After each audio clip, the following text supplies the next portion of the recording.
जुमन हरण भव भय दारुणं नव कंजलोचन कंज मुख कर कंज पद कंजारुणं भगवान के अवतार का केवल नहीं गुणगान है कैसे नारायण बने नर इसका पावन ज्ञान है सिया राम सिया राम सिया राम सिया राम सिया राम सिया राम सिया राम सिया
ರಾಜ್ಯಾಭಿಷೇಕ ಮಾಡಿದ್ದಾರಂತೆ. ಹೌದು, ನಮ್ಮ ರಾಮ ರಾಜ ಆಗ್ತಿದ್ದಾನೆ. ನೀನು ಸಿಹಿತೀನಿ, ಶ್ರೀರಾಮ ರಾಜ ಆಗಲಿದ್ದಾನೆ. ಅನರ್ಥ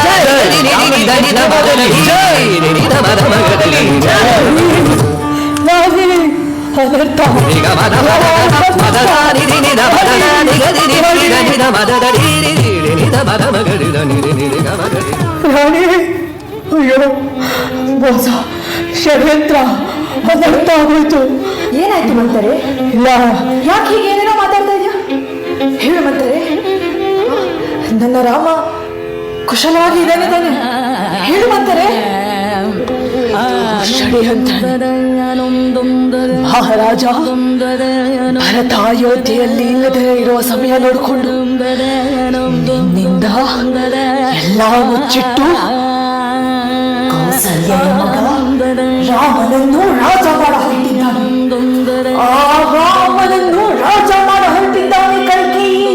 ಆ ರಾಮನನ್ನು ರಾಜ ಮಾಡ ಹೊರಟಿದ್ದಾನೆ. ಏನು? ನನ್ನ ರಾಮ ರಾಜ ಆಗಲಿದ್ದಾನ? ನನ್ನ ರಾಮ ರಾಜ ಆಗಲಿದ್ದಾನ ಮಂತರೆ? ಮಂತರೆ, ಎಂತಹ ಸಿಹಿ ಸುದ್ದಿ ಬಂದಿದೆ. ಇದನ್ನ ಕಾಣಲು ನಾನು ಎಷ್ಟು ವರ್ಷಗಳಿಂದ ಕಾಯ್ತಿದ್ದೆ ಗೊತ್ತಾ? ನನ್ನ ರಾಮ ರಾಜ ಆಗಲಿದ್ದಾನ ಮಂತರೆ? ಸಿಹಿ ಸುದ್ದಿ. ರಾಮ ರಾಜ ಆದರೆ ನಿನ್ನಗತೆ ಏನಾಗತ್ತೆ ಅಂತ ಯೋಚಿಸಿದ್ಯಾ? ರಾಮ ರಾಜ ಆದ್ರೆ ಭರತ ಅವನ ದಾಸ ಆಗ್ತಾನೆ. ಮತ್ತೆ ನೀನು ಕೌಸಲ್ಯ ದಾಸಿಯಾಗಿ ಬದುಕ್ತ್ಯಾ? ದಾಸಿ?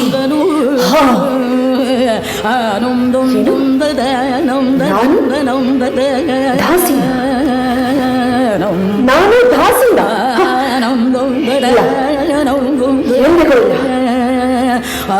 ಮಂತಾರೆ, ನಾನು ದಾಸಿಯಾಗಲು ಸಾಧ್ಯವೇ ಇಲ್ಲ. ನಾನು ರಾಣಿ, ದಾಸಿಯಲ್ಲ. ನಾನು ದಾಸಿಯಲ್ಲ. ಹಾಗಾಗಬಾರ್ದು ಅಂದ್ರೆ ನಾ ಹೇಳದ ಹಾಗೆ ಮಾಡು.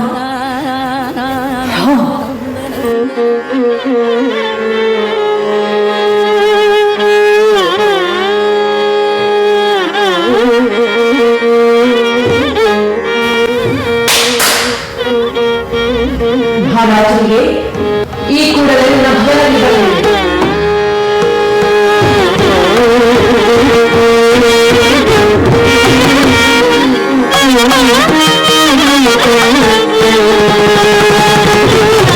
ಕೈಕೇಯಿ, ಕೈಕೇಯಿ,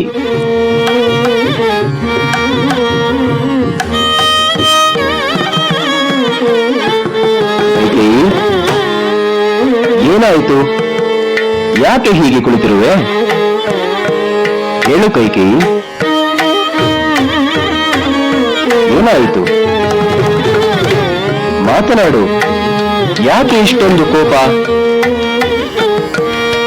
ನೀವು ನನಗೆ ಕೊಟ್ಟಿರೋ ಆ 2 ವರಗಳನ್ನ ಕೊಟ್ಟು ಹಾಗೆಲ್ಲ ಸರಿ ಹೋಗಲ್ಲ. ಅಷ್ಟೇ ತಾನೇ? ನೀನು ಏನು ಬೇಕಾದರೂ ಕೇಳಿಕೋ, ಈ ಕ್ಷಣವೇ ಕೊಡುತ್ತೇನೆ. ರಾಮನ ಮೇಲೆ ಪ್ರಮಾಣ ಮಾಡಿ ಹೇಳಿ ನೋಡೋಣ, ಕೊಡ್ತೀರಾ ಅಂತ? ಆಗಲಿ, ರಾಮನ ಮೇಲೆ ಪ್ರಮಾಣ ಮಾಡಿಯೇ ಹೇಳುತ್ತೇನೆ. ಈಗ ಹೇಳು. ಹಾಗಿದ್ರೆ ಕೇಳಿ. ನನ್ನ ಮೊದಲನೇ ಅಯೋಧ್ಯೆಯ ರಾಜ ರಾಮ ಅಲ್ಲ, ನನ್ನ ಮಗ ಭರತ ಆಗ್ಬೇಕು. ಮತ್ತು ನನ್ನ 2ನೇ ವರ, ರಾಮನಿಗೆ ಕೇವಲ 14 ವರ್ಷಗಳ ವನವಾಸ ಅಷ್ಟೇ.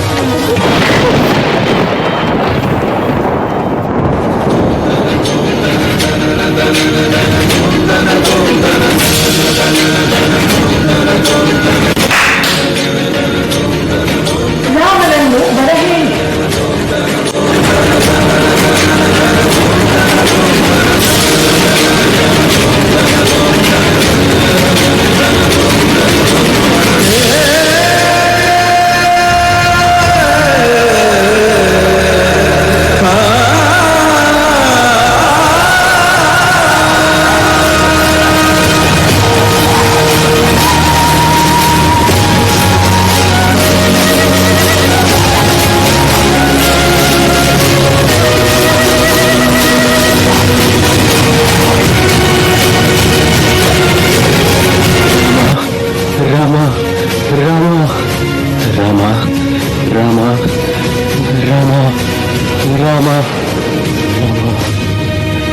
ನನ್ನನ್ನು ಕ್ಷಮಿಸಿಬಿಡು ಕೌಸಲ್ಯೆ, ನನ್ನನ್ನು ಕ್ಷಮಿಸಿಬಿಡು.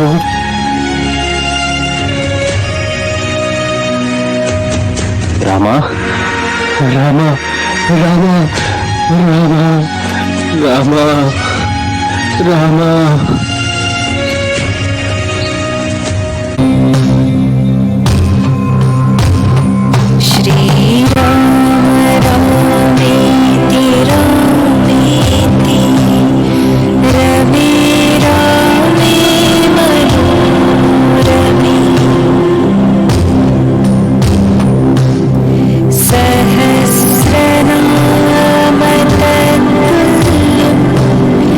राम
ದಿಂಗಿಣ್ಣಕುಂ ದಿಂಗಿಣ್ಣಕುಂ ದಿಂಗಿಣ್ಣಕುಂ ನರಸ ನಿದ ಮದಸ ಸರಿದ ಮದ ಮದಸ ದಾಸ ನಿದ ಮದ ಮದ ಸಸ ಮದ ಮದ ಸಸ ಮದ ಮದ ಸಾ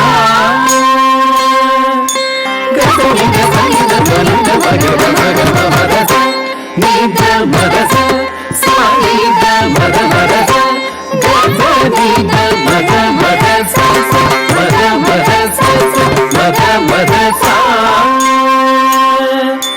ಗಸನಿದ ಸನಿದ ಮನಿದ ಮಗದ ಮಗದ ಮದಸ ನಿದ ಮದಸ ಸರಿದ ಮದ ಮದಸ ದಾಸ ನಿದ ಮದ ಮದ ಸಸ ಮದ ಮದ ಸಸ ಮದ ಮದ ಸಾ dim takka dim takka din tadim takka chinno tadim takka chinno takka dim takka chinno takka dari kida takka tam tadim takka chinno tadim takka chinno takka dim takka chinno takka dari kida takka tam takita tam takka dari kida takka tam takka takita takka takka dari kida takka tam takka dari kida takka tam takka dari kida takka dim takka dari kida takka tum takka dari kida takka tam dari kida takka tam dari kida takka dim takatam takatim tatam tatim tam tam tam tam takadimi takajinno takadimi takajinno tarikida takatam tarikida takatam tarikida takatam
भवती दीक्षां देहि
बचन सुन धरु मन माही। प्रथम भगति संतन कर संगा, दूसरी रति प्रभु कथा प्रसंगा। गुरुपद पंकज सेवा, तीसरी भगति अमान। चौथी भगति प्रभु गुणगन, करई कपट तज गान। मंत्र जाप प्रभु दृढ़ विश्वासा, पंचम भजन सुवेद प्रकाशा। छठदम शील बिरति बहु कर्मा, निरत निरंतर सज्जन धर्मा। सातम सम हरि भय नग देखा, हरिते संत अधिक करि लेखा।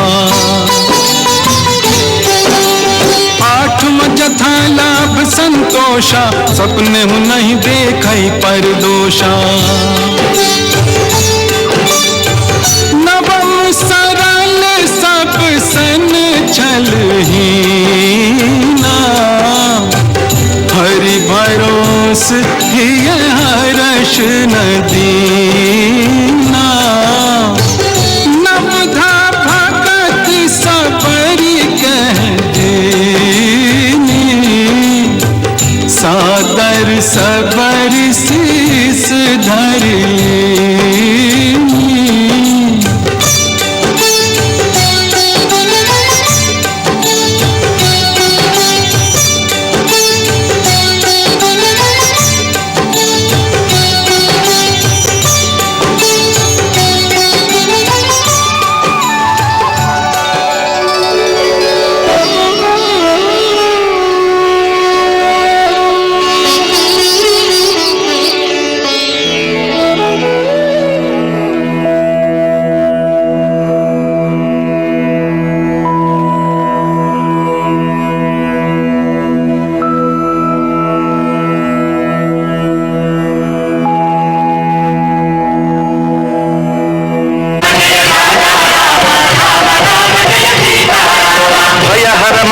दशरथ रामा, जय जय मंगल सीता रामा।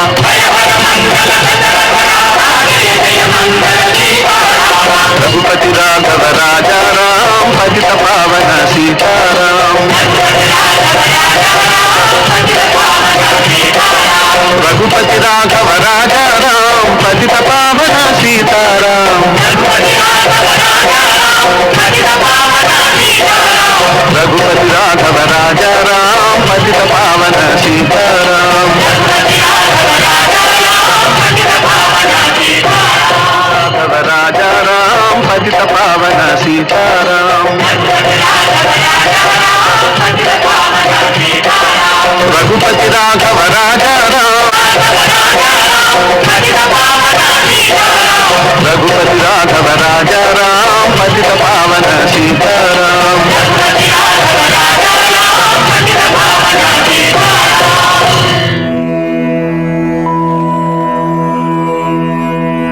रामदूत हनुमान जननी में, रामदूत हनुमान। चरण कमल में शत शत वंदन, कर दो माँ कल्याण। मिला है अवसर आज महान, जननी में रामदूत हनुमान।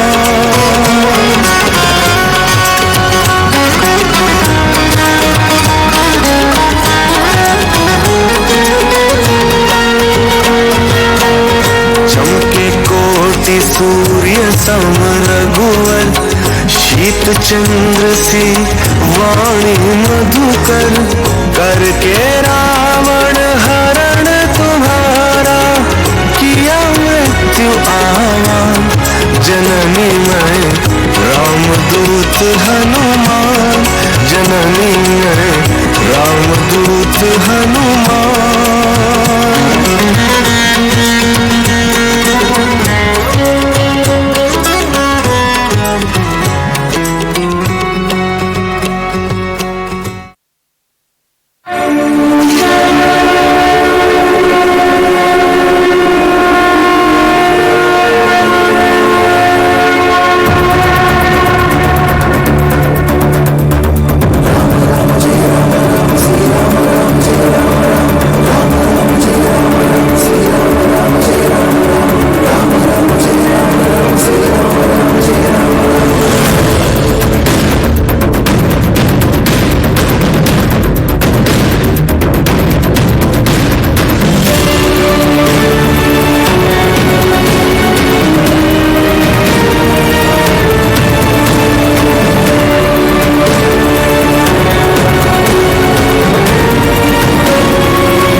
जय राजा राम, राम राम जय सीता राम, राम राम जय राजा राम, राम राम जय सीता राम, राम राम जय राजा राम, राम राम जय सीता राम, राम राम जय राजा राम, राम राम जय सीता राम, राम राम जय राजा राम, राम राम जय सीता राम।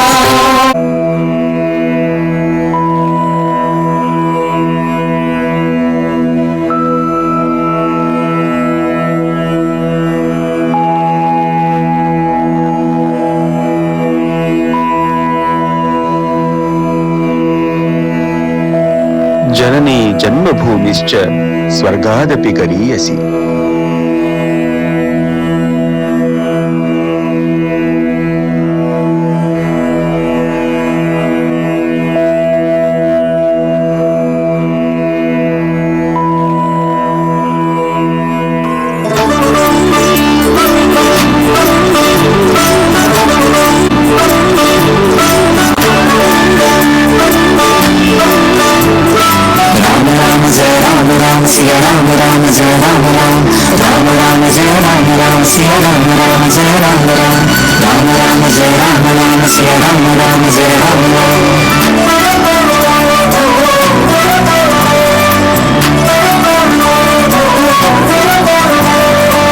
राम पधार श्री राम पधार, रघुकुल भूषण नाथ हमारे. राम पधारे श्री राम पधारे, अवधपुरी में श्री राम पधारे।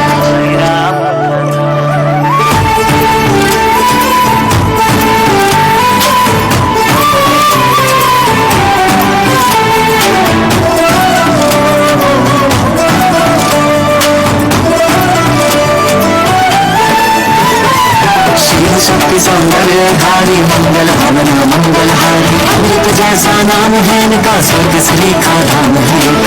भाषी गुणवान मनोहर, अग्रो मुस्कान मनोहर, राम रमैया गढ़ गुणवासी, सुंदर सन्यासी.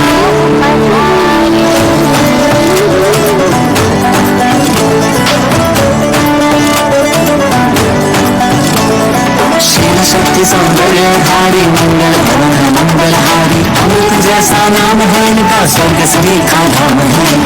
भाषी गुणवान मनोहर, अग्रो मुस्कान मनोहर, राम रमैया गढ़ गढ़वासी, गुण गाए सुंदर सन्यासी. केवट तारा शबरी तारी, सुध लेने अब आए हमारी. केवट तारा शबरी तारी, सुध लेने अब आए हमारी. कब से अयोध्या राह निहारी, कब से अयोध्या राह निहारी, अखियों के तुम तारे. राम पधार श्री राम पधार, राम पधार श्री राम पधार, राम पधार श्री राम पधार, रघुकुल भूषण नाथ हमारे. राम पधार श्री राम पधार, अवधपुरी में श्री राम पधार.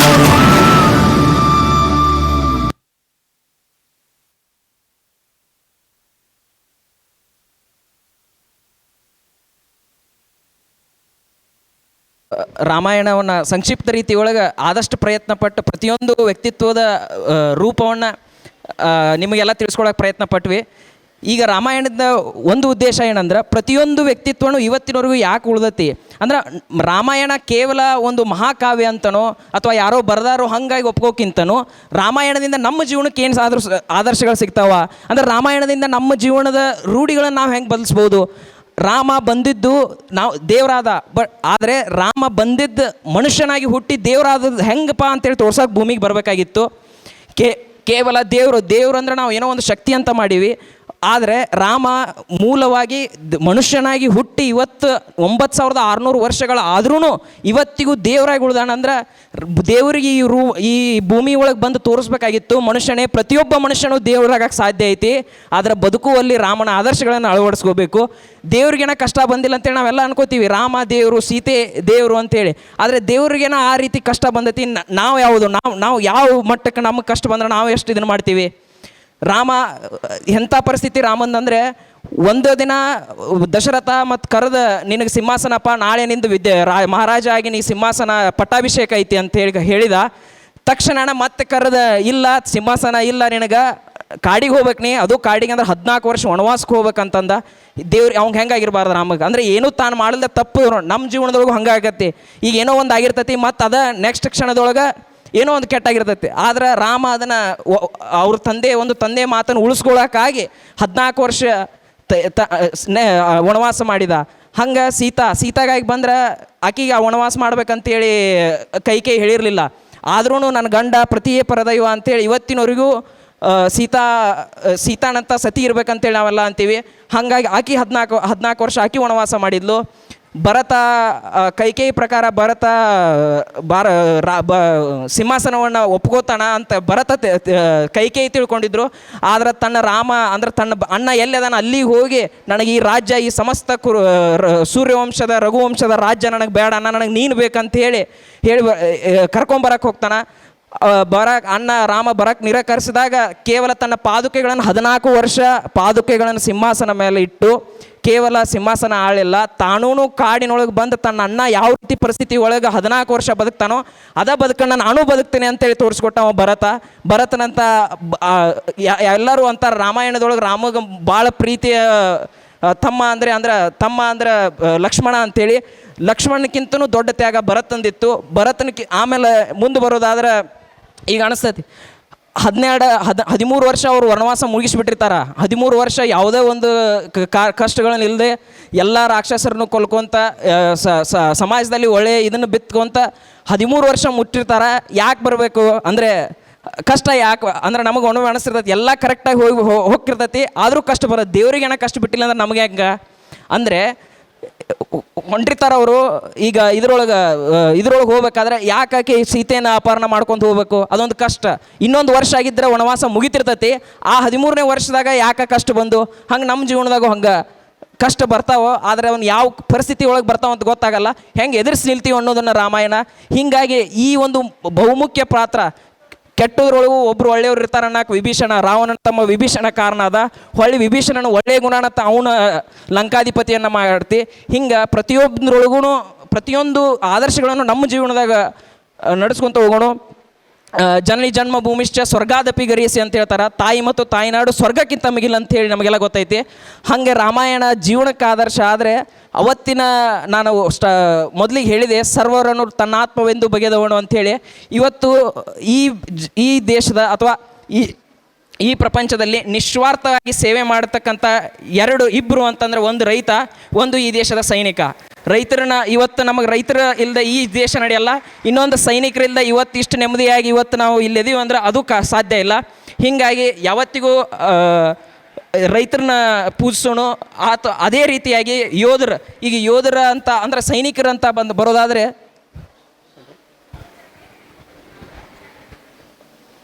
ಈ ದೇಶಕ್ಕೆ ಇವತ್ತು ಸೈನಿಕರ ಈ ದೇಶ 1947ರಿಂದ ಇವತ್ತಿನವರೆಗೂ ನಿರಂತರ ದಾಳಿಗಳಿಂದ ಆಕ್ರಮಣಪಟ್ಟರು. ಈ ದೇಶದ ಪ್ರತಿಯೊಬ್ಬ ಸೈನಿಕನು ಅವತ್ತು ಗಡಿಯೊಳಗೆ ಕುಂತ ತನ್ನ ನಿಸ್ವಾರ್ಥ ಸೇವೆಯಿಂದ ಈ ಭಾರತ ಮಾತೆಯನ್ನು ರಕ್ಷಿಸ್ತಾ ಬಂದಿದ್ದಾನೆ.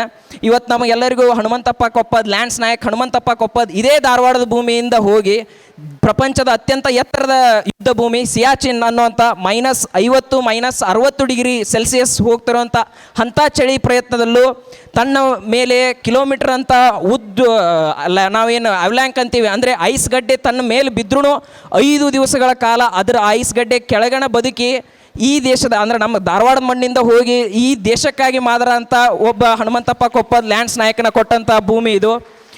ಇನ್ನು ಹಂಗೆ ಬರೋದಾದರೆ ನಮಗೆಲ್ಲ ಗ್ರೆನೇಡಿಯರ್ ಯೋಗೇಂದ್ರ ಸಿಂಗ್ ಯಾದವ್ ಅಂದರೆ ಈ ದೇಶದ ಸೈನಿಕರಿಗೆ ಪರಮೋಚ್ಚ ಪ್ರಶಸ್ತಿ ಏನಾದರೂ ಐತಂದ್ರೆ ಪರಮವೀರ್ ಚಕ್ರ ನಾವೇನು ಕಳಿತೀವಿ. ಈ ದೇಶದ ಸೈನಿಕರು ಸುಮಾರು 33 ಪರಮವೀರ್ ಚಕ್ರ ಬದುಕಿದಾಗ ತಗೊಂಡವ್ರು ಕೇವಲ 3 ಅದರೊಳಗೆ ಈ ಕಿರಿಯ ವಯಸ್ಸಿನಲ್ಲಿ ಪರಮವೀರ್ ಚಕ್ರವನ್ನು ತಗೊಂಡಂಥವರು ಗ್ರೆನೇಡಿಯರ್ ಯೋಗೇಂದ್ರ ಸಿಂಗ್ ಯಾದವ್. ಅವರು 1999 ಟೈಗರ್ ಹಿಲ್ಸನ್ನು ವಶಪಡಿಸ್ಕೊಳಕ್ಕೆ ಹೋಗ್ತಿರ್ಬೇಕಾದ್ರೆ ಕೇವಲ ಅವರ 7 ಜನದ ತಂಡ, ಅಂದರೆ ಗ್ರೆನೇಡಿಯರ್ ಯೋಗೇಂದ್ರ ಸಿಂಗ್ ಯಾದವ್ ಅವರ 7 ಸೈನಿಕರ ತಂಡ ಟೈಗರ್ ಹಿಲ್ಸ್ನ ವಶಪಡಿಸ್ಕೊಳ್ಬೇಕಂತ ಮಧ್ಯರಾತ್ರಿ ಆ ಬೆಟ್ಟವನ್ನು ಹತ್ತುತ್ತಾ ಶುರು ಮಾಡಿದಾಗ ಅಲ್ಲಿ ಪಾಕಿಸ್ತಾನದ ಸೈನಿಕರು ಟೈಗರ್ ಹಿಲ್ಸ್ನ ಮೇಲೆ ತಮ್ಮ ಬಂಕರ್ನ ನಿರ್ಮಾಣ ಮಾಡಿ ಕೂರ್ತಿರ್ತಾರೆ. ಇವರು 7 ಜನ ತಮ್ಮ ಹಿಮ್ಮುಖವಾಗಿ, ಅಂದರೆ ಅವ್ರ ಬಂಕರ್ ಹಿಮ್ಮುಖವಾಗಿ ಹಿಂದಿಂದ ಬೆಟ್ಟ ಹತ್ತಿ ಆ ಬೆಟ್ಟವನ್ನು ವಶಪಡಿಸ್ಕೋಬೇಕಂತ ಹೋದಾಗ ಇವರು ಯೋಗೇಂದ್ರ ಸಿಂಗ್ ಯಾದವ್ ಅಥವಾ ಗ್ರೆನೇಡಿಯರ್ ಯೋಗೇಂದ್ರ ಸಿಂಗ್ ಯಾದವ್ ಮತ್ತು ತನ್ನ 7 ಸೈನಿಕರು ಸೇರಿ ನಿರಂತರವಾಗಿ ಪಾಕಿಸ್ತಾನದ ಆ ಒಂದು ಬಂಕರ್ನ ವಿರುದ್ಧ ಹೋರಾಡಿ ಇವರು ಯೋಗೇಂದ್ರ ಸಿಂಗ್ ಯಾದವ್ ಅವರು ನಿರಂತರವಾಗಿ ಹೋರಾಟ ಮಾಡಬೇಕಾದ್ರೆ ಲಾಸ್ಟ್ನ್ಯಾಗ ಆ ಒಂದು ಬಂಕರ್ನ ವಶಪಡಿಸ್ಕೊಂಡು ಅತ್ತ ಇತ್ತ ನೋಡ್ತಾರಂತ 7 ತನ್ನ ಜೋಡಿ ಬಂದಂಥ 6 ಸೈನಿಕರು ಸತ್ತಿರ್ತಾರೆ, ಅಂದ್ರೆ ವೀರಮರಣವನ್ನು ಹೊಂದಿರ್ತಾರೆ. ಕೇವಲ ಯೋಗೇಂದ್ರ ಸಿಂಗ್ ಯಾದವ್ ಅವರ ಒಬ್ಬರೇ ಇರ್ತಾರ.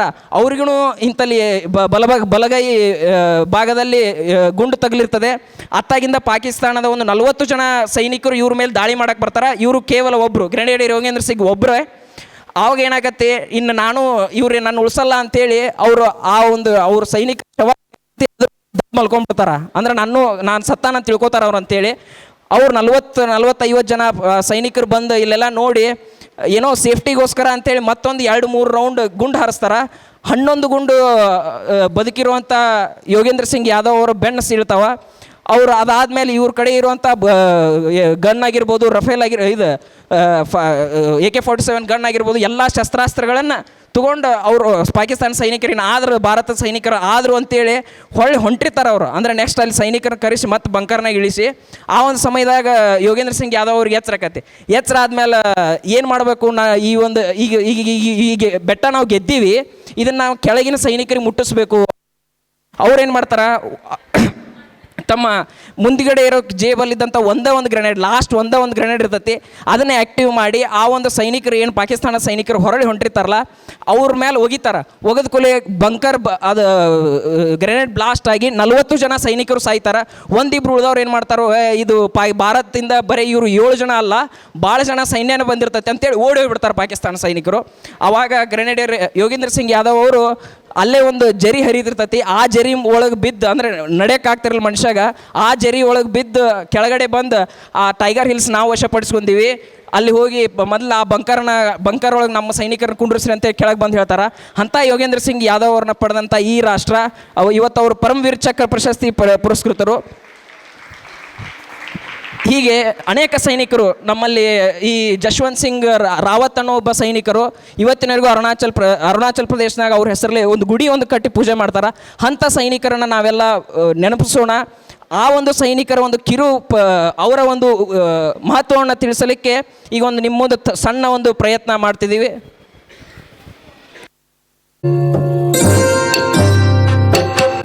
ಪುಟ್ಟಿ ಬಂದ್ಯಾ? ಎಕ್ಸಾಮ್ ಹೇಗಾಯ್ತು? ಬೆಳಗ್ಗೆ ಹಾಗೆ ಹೋಗ್ಬಿಟ್ಟೆ, ತಿಂಡಿನೂ ತಿನ್ಲಿಲ್ಲ.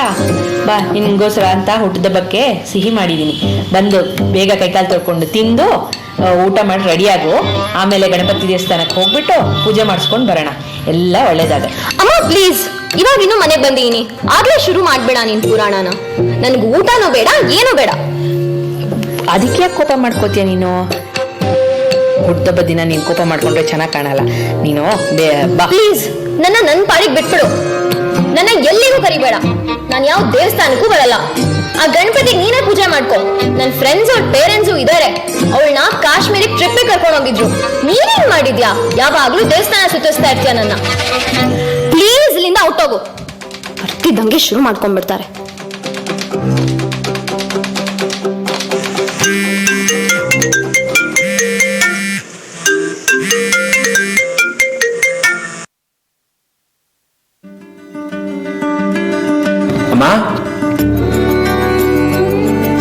ಮಗನೇ ಬಂದ್ಯಾ? ಇವಾಗ ಬರ್ತೀಯಾ ಅವಾಗ ಬರ್ತೀಯ ಅಂತ ಕಾಯ್ತಾನೆ ಇದ್ದೆ. ಅಂತೂ ಬಂದ್ಯಲ್ಲ, ಅಷ್ಟು ಸಾಕು. ಬಾ, ನೀನ್ ಹುಟ್ಟದಬ್ಬಕ್ಕೆ ನಿನ್ಗೆ ಇಷ್ಟವಾಗಿರೋ ಸಿಹಿ ಮಾಡಿದ್ದೀನಿ. ಬಾ, ನಾನೇ ನನ್ನ ಕೈಯಾರೆ ತಿನ್ನಿಸ್ತೀನಿ ನಿನ್ಗೆ. ಬಾ ಬಾ. ಅಯ್ಯೋ ಅಮ್ಮ, ನೀನ್ ಯಾಕೆ ಅಷ್ಟು ತೊಂದರೆ ತಗೊಂಡೆ? ನೀನು ರೆಸ್ಟ್ ಮಾಡಬೇಕು, ನಿನ್ಗೆ ರೆಸ್ಟ್ ಬೇಕು. ಅಯ್ಯೋ ಅದೆಲ್ಲ ಇರ್ಲಿ ಬಿಡು ಮಗನೇ. ಬಾ ಇವಾಗ ಹೊತ್ತಾಯ್ತು, ಊಟ ಮಾಡು ಬಾ.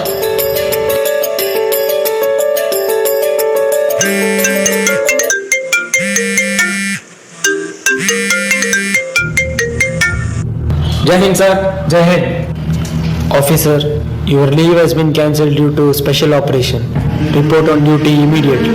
Yes sir. ಅಮ್ಮ, ರಜೆ ಕ್ಯಾನ್ಸಲ್ ಆಯ್ತಾ? ಇರಲಿ, ನಿನ್ನ ಅವಶ್ಯಕತೆ ಇಲ್ಲಿಗಿಂತ ಜಾಸ್ತಿ ಅಲ್ಲಿದೆ. ಹೋಗಿ ಬಾ ಮಗನ. ವಿಜಯ್ ಭವ.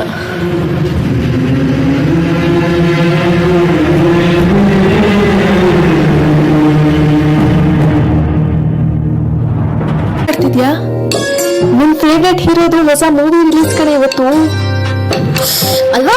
ಮರ್ತೇ ಹೋಗಿದ್ದೆ. Come yeah, let's go, I'll be fun. ಈ ಎಕ್ಸಾಮ್ ಟೆನ್ಷನ್, ಮನೆಯವ್ರ ಕಿರಿಕಿರಿಯಿಂದ ಮರ್ತೇ ಹೋಗಿತ್ತು ನೋಡು. Wait I am coming.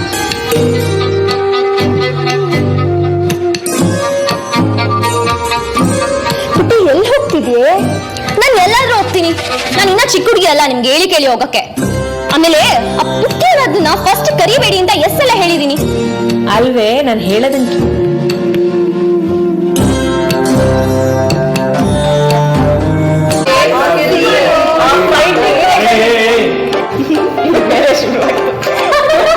ಏನ್ ಹಂಗೆ ಹೇಳ್ತಿದ್ದೀರಾ? ನಂಗೊಂದ್ ಸ್ವಲ್ಪ ಗಡ್ಡ ಬಂದ್ರೆ ನಾನು ಹೀರೋ ತರನೇ ಕಾಣಿಸ್ತೀನಿ, ಆಯ್ತಾ? ಆಯ್ತು, ಬಂದ್ರು ಎಷ್ಟು ಮಾತಾಡ್ತೀರಾ?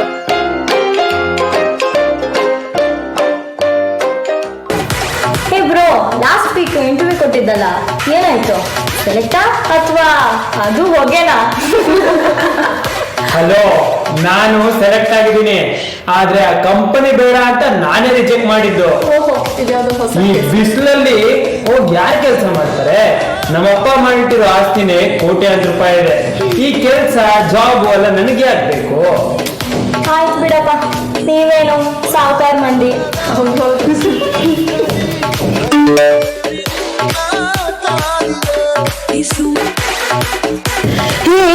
ರಿಸಲ್ಟ್ಸ್ ಬಂದಿದೆ ಕೊಂಡ್ರು. ಹೌದಾ? ಅಯ್ಯೋ, ಅದು ಇವತ್ತೇ ಬರ್ಬೇಕಿತ್ತಾ? ಥೋ, ಅದೊಂದು ಬಾಕಿ ಇತ್ತಪ್ಪ. ಚೆಕ್ ಮಾಡ್ರು, ಅದೊಂದು ಆಗೋಗ್ಬಿಡ್ಲಿ. ಚೆಕ್ ಮಾಡಿ.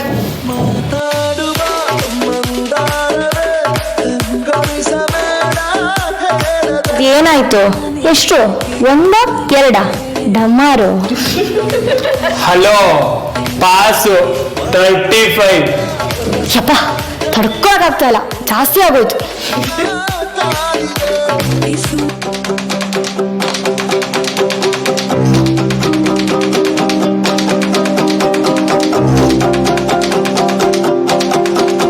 ಏಯ್, ಯಾಕೆ ಹಂಕೋತಿದ್ಯಾ?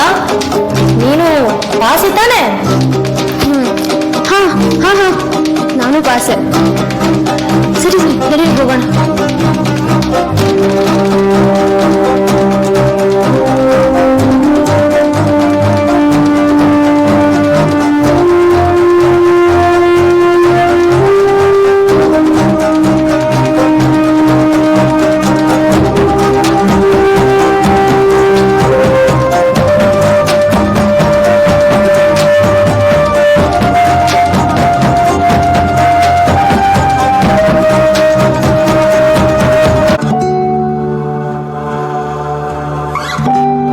Captain, how is your mother now? Hope she is doing better. There is no glimmer of hope, sir, but she has no regrets. It's okay, sir. ಇವಳು ತಾಯಿನೇ. This is more important.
Suicide ಮಾಡ್ಕೊಂಡ್ಬಿಟ್ಟಿದ್ದಾಳೆ.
ನಮಸ್ಕಾರ ಅಮ್ಮ. ನಿಮ್ಮ ಇದ್ದೊಬ್ಬ ಮಗನನ್ನ ಯುದ್ಧದಲ್ಲಿ ಕಳ್ಕೊಂಡ್ರಿ, ಏನು ಹೇಳಕ್ ಇಷ್ಟಪಡ್ತೀರಾ ಅಮ್ಮ? ಆ ಭಗವಂತ ನನಗೆ ಮೋಸ ಮಾಡ್ದ.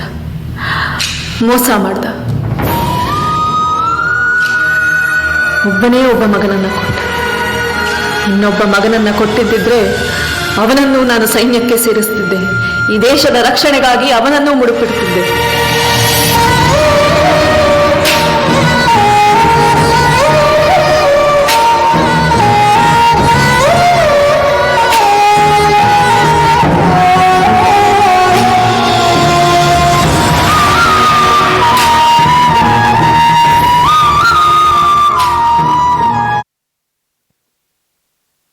ಇಲ್ಲಿ ಎರಡು ಪ್ರಾಣಗಳು ಹೋದವು. ಒಂದು ಪ್ರಾಣ ಈ ದೇಶಕ್ಕೋಸ್ಕರ, ಈ ಮಣ್ಣಿನ ರಕ್ಷಣೆಗೋಸ್ಕರ, ಇಲ್ಲಿರ್ತಕ್ಕಂಥ ಜನತೆಯ ರಕ್ಷಣೆಗೋಸ್ಕರ ಹೋಯಿತು. ಇನ್ನೊಂದು ಯಾವುದೇ ಒಂದು ಉದ್ದೇಶ ಇಲ್ಲ, ಯಾವುದೇ ಒಂದು ಗುರಿ ಇಲ್ಲ, ಅಂಕಗಳಿಗಾಯಿತು, ಇಲ್ಲ ಈ ಆಧುನಿಕ ಪ್ರಪಂಚದಲ್ಲಿ ಸ್ವಾರ್ಥತೆಯಿಂದ ಬದುಕೋದಕ್ಕಾಯಿತು. ಈ ವಿಚಾರಕ್ಕೆ ಒಂದು ಪ್ರಾಣ ಹೋಯಿತು. ನಮ್ಮೆಲ್ಲರ ಭವಿಷ್ಯ, ಇಲ್ಲಿ ಭಾಳಷ್ಟು ಪೋಷಕರಿದ್ದೀರಿ, ತಂದೆ ತಾಯಿಗಳಿದ್ದೀರಿ, ನಿಮ್ಮೆಲ್ಲರ ಮಕ್ಕಳ ಭವಿಷ್ಯ ಅವರ ಕೈಯಲ್ಲೈತಿ, ನಿಮ್ಮ ಕೈಯಲ್ಲೈತಿ. ನಿಮ್ಮ ಮಕ್ಕಳು ಈ ದೇಶಕ್ಕೆ ಮುಂದೆ ಯಾವ ರೀತಿ ಹುತಾತ್ಮರಾಗಬೇಕು, ಯಾವುದೋ ಒಂದು ಅಂಕಕ್ಕೆ ಹೆದರಿ, ಇಲ್ಲಪ್ಪ ಯಾವುದೋ ಬೆದರಿಕೆಗೆ ಹೆದರಿ ಇವಕ್ಕೆಲ್ಲ ಹೋಗಬಾರ್ದು. ಈ ನಾವು ಆ ನಾಟಕದೊಳಗೆ ನೋಡಿದ್ವಿ. ಈ ಇದರಿಂದ ಕೊನೆಯದಾಗಿ ನಿಮ್ಗೆ ತಿಳಿಯೋದೇನಪ್ಪ ಅಂದರೆ, ರಾಮನ ಬಗ್ಗೆ ವಿಚಾರ ಮಾಡ್ತೀವಿ, ಕೃಷ್ಣನ ಬಗ್ಗೆ ವಿಚಾರ ಮಾಡ್ತೀವಿ, ಹಲವಾರು ಸನ್ಯಾಸಿಗಳ ಬಗ್ಗೆ ವಿಚಾರಣೆ ಮಾಡ್ತೀವಿ, ರಾಮಕೃಷ್ಣರ ಬಗ್ಗೆ ವಿಚಾರ ಮಾಡ್ತೀವಿ, ವಿವೇಕಾನಂದರ ಬಗ್ಗೆ ವಿಚಾರ ಮಾಡ್ತೀವಿ. ಎಲ್ಲ ವಿಚಾರಗಳನ್ನು ನಾವು ಕೇಳಿದ ನಂತರ ಅವರಂತೆ ಆಗಬೇಕು ಹೊರತು ಕೇವಲ ರಾಮನವಮಿ ಬಂದಾಗ ರಾಮನ ವೇಷ ಹಾಕೋದು, ಜನ್ಮಾಷ್ಟಮಿ ಬಂದಾಗ ಕೃಷ್ಣನ ವೇಷದು ಅಷ್ಟಕ್ಕೆ ಸೀಮಿತ ಆಗಬಾರ್ದು ಅಂತ ನಮ್ಮ ಕೊನೆಯ ಅಂದರೆ, ಈ ದಿನ ಎಲ್ಲರ ಮಕ್ಕಳನ್ನು ಕೃಷ್ಣನ ಅವತಾರದಲ್ಲಿ ಇದು ಮಾಡ್ತೀವಿ, ರಾಮನವಮಿಯಲ್ಲಿ ರಾಮನ ಇದು ಮಾಡ್ತೀವಿ. ಆದರೆ ಮಕ್ಕಳಿಗೆ ನಾವು ಎಲ್ಲಿಯ ತನಕ ರಾಮನ ಏನು ಸಂದೇಶಗಳನ್ನು, ರಾಮನ ಥರ ಬದುಕೋದನ್ನು ನಾವು ಹೇಳ್ಕೊಡೋಕ್ಕಾಗಲು, ಎಲ್ಲಿ ತನಕ ಕೃಷ್ಣನ ಸಂದೇಶಗಳನ್ನು ನಮ್ಮ ಬದುಕಿನಲ್ಲಿ ಅಳವಡಿಸಿಕೊಳ್ಳಲು, ಅಲ್ಲಿ ತನಕ ಈ ದೇಶ ನಾವೇನು ಪರಮ ವೈಭವ ಸ್ಥಿತಿಗೆ ತೊಗೊಂಡು ಹೋಗ್ಬೇಕಂತ ಇದ್ದೀವಲ್ಲ, ಅದು ಭಾಳ ಕಠಿಣ ಆಗುತ್ತಾ ಅಂತ ಹೇಳ್ತಾ ಇದ್ದೀವಿ. ಈ ವಂದೇ ಮಾತರಂ ಗುರುಕುಲಂ ತಡಕೋಡು ಈ ಎರಡು ಸಣ್ಣ ನಾಟಕಗಳನ್ನು ಮಾಡಿತ್ತು. ಇವಕ್ಕೆಲ್ಲ ಪ್ರೇಕ್ಷಕರು ನೀವೆಲ್ಲ ಬಂದು ನಮ್ಮನ್ನು ಅರಿಸಿ ಶಾಂತ ರೀತಿಯಿಂದ ನೋಡೋದಕ್ಕೆ ತುಂಬ ಧನ್ಯವಾದಗಳು. ಈಗ ನಾವು ಆಶ್ರಮದಲ್ಲಿ ಒಂದು ಸಣ್ಣ ಚಟುವಟಿಕೆಯನ್ನು ಮಾಡ್ತಿದ್ದೀವಿ. ಏನಪ್ಪ ಅಂದರೆ, ಸಾಕಷ್ಟು ದೇವರ ಭಾವಚಿತ್ರಗಳು, ಗಾಜು ಹೊಡೆದ ಮೇಲೆ ಆ ಮರಗಿಡಗಳ ಪಕ್ಕದಲ್ಲಿ ಯಾವುದೋ ಸಣ್ಣ ಗುಡಿಯಲ್ಲಿ ಆ ರೀತಿ ನಾವು ಎಸಾಡಿರ್ತೀವಿ. ಅವುಗಳನ್ನು ಏನದು ಗುರುಕುಲದಲ್ಲಿರ್ತಕ್ಕಂಥ ವಿದ್ಯಾರ್ಥಿಗಳು ಮತ್ತು ಕೆಲವೊಂದು ವಾಲಂಟಿಯರ್ಸ್ ಅವನ್ನೆಲ್ಲ ಕಲೆಕ್ಟ್ ಮಾಡ್ಕೊಂಬಂದು ಅವಕ್ಕೆ ಮತ್ತೆ ಪುನರ್ಜೀವ ಕೊಡೋದು. ಯಾರಪ್ಪ ಅಂದರೆ ಆ ಹೊಡೆದೋಗಿರೋ ಗಾಜನ್ನೆಲ್ಲ ತೆಗೆದು ಅಲ್ಲಿ ಆ ದೇಶಭಕ್ತರು, ಸ್ವತಂತ್ರ ಹೋರಾಟಗಾರರು, ಸೈನಿಕರ ಚಿತ್ರಗಳನ್ನು ಖುದ್ದಾಗಿ ವಾಲಂಟಿಯರ್ಸ್ ತಮ್ಮ ಕೈಯಿಂದ ಬಿಡಿಸಿ ಅವುಗಳಿಗೆ ಮರುಜೀವನ ನೀಡಿ ಮತ್ತೆ ಗ್ಲಾಸ್ ಹಾಕಿ ಸಾಕಷ್ಟು ಇಂಥ ಕಾರ್ಯಕ್ರಮಗಳು ಮಾಡಿದಾಗ ಅವರಿಗೆ ನಾವು ಅರ್ಪಿಸ್ತೀವಿ. ಈ ರೀತಿ ಸಾಕಷ್ಟು ಗೌರ್ಮೆಂಟ್ ಶಾಲೆಗಳಲ್ಲಿ ಕೂಡ ಇದನ್ನು ಆಗ್ತಾಯಿದ್ದೀವಿ. ಇದೊಂದು ಇಲ್ಲಿರ್ತಕ್ಕಂಥ ಪೂಜ್ಯ ಶ್ರೀಗಳಿಗೆ ಇವತ್ತು ಸರ್ದಾರ್ ಪಟೇಲ್ ಉಕ್ಕಿನ ಮನುಷ್ಯ ಅಂತ ಏನೋ ನಾವು ಕರಿತಿದ್ದಲ್ಲ, ಉಕ್ಕಿನಾಗೆ ಇರಲಿ ಅಂತ ಅವರನ್ನು ನಾನು ಪ್ರೆಸೆಂಟ್ ಮಾಡ್ತಿದ್ದೀನಿ. ಸ್ವಾಮೀಜಿಯವರು ದಯವಿಟ್ಟು ಇದನ್ನು ಸ್ವೀಕರಿಸಬೇಕು. ಸ್ವಾಮೀಜಿ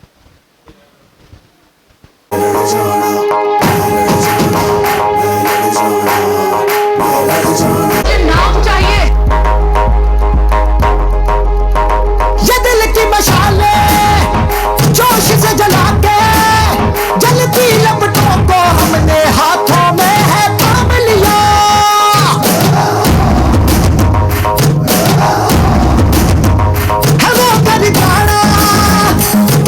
ರಾಷ್ಟ್ರಾಭಿಮಾನ ನಾಟಕವನ್ನು ನಡೆಸಿಕೊಟ್ಟಂಥ ವಂದೇ ಮಾತರಂ ಗುರುಕುಲದ ಎಲ್ಲ ವಾಲಂಟಿಯರ್ಸ್ ಹಾಗೂ ವಿದ್ಯಾರ್ಥಿಗಳಿಗೆ ತುಂಬ ಹೃದಯದ ಕೃತಜ್ಞತೆಗಳನ್ನು ಹಾಡದ ಮೂಲಕ ಎಲ್ಲ